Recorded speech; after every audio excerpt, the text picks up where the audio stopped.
नमस्ते रुआ लोग के स्वागत बा फिर से हमनी के चैनल पर। आज हमनी के खूब सुंदर एगो सोहर लेके आयल बने तो रुआ लोग के कैसन लागी जरूर बताएम लो और लाइक कमेंट सब्सक्राइब जरूर करेम लो।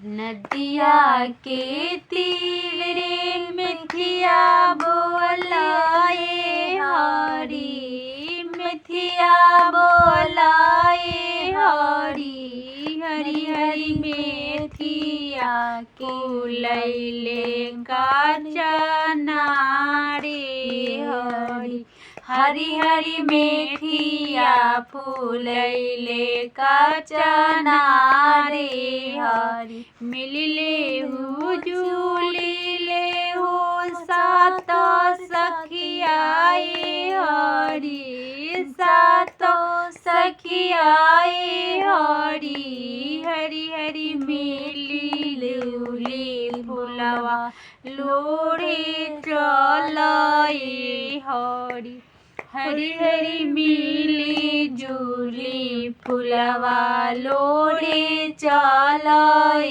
हरी। हरी हर भर लोढ़ल फरवाए हरी, फरवाए हरी, हरी हरी आ गई खेत रखवाए हरी, हरी हरी आ गईले खेत रखवाए हरी। फर में के छीनाले फरवाए हरी, फरवाए हरी, हरी हरी मारे लगले सुबरन सटकवाए हरी, हरी हरी मारे लगले सुबरन सटकवाए हरी।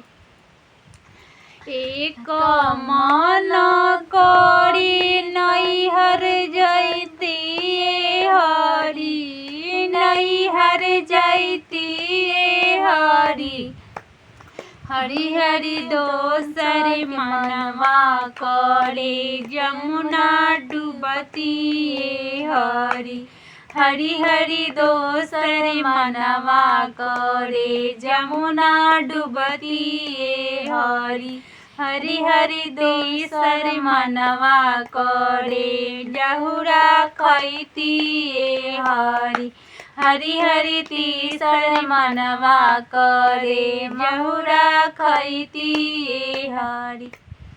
हरी हरी नैहर के गईले भैया भौजी हंसिहने हरी, भैया भौजी हंसिहने हरी, हरी हरी जमुना के डूबले बलका रोइहने हरी, हरी हरी जमुना के डूबले बलका रोइहने हरी, हरी हरी माहुरा के खैले सखी सब छुटिहने हरी, हरी हरी माहुरा के खैले सखी सब छुटिहने हरी। नदिया के तीरे मछली माला हवाए हरी, मछली माला हवाए हरी, हरी हरी के कर तेरियावा दहल जाली हरी, हरी हरी के कर तेरियावा दहल जाली हरी। आपन तिरिया रहती उड़ी बुड़ी छंती हरी, उड़ी बुड़ी छंती हरी, हरी हरी आना करती रियावा छुअले पापे हरी, हरी हरी आना करती रियावा छुअले पापे हरी। रुआ लोग के कैसे लागल गीत कमेंट करेम लो और ऐसे ही गीत खातिर जरूर सब्सक्राइब करेम लो।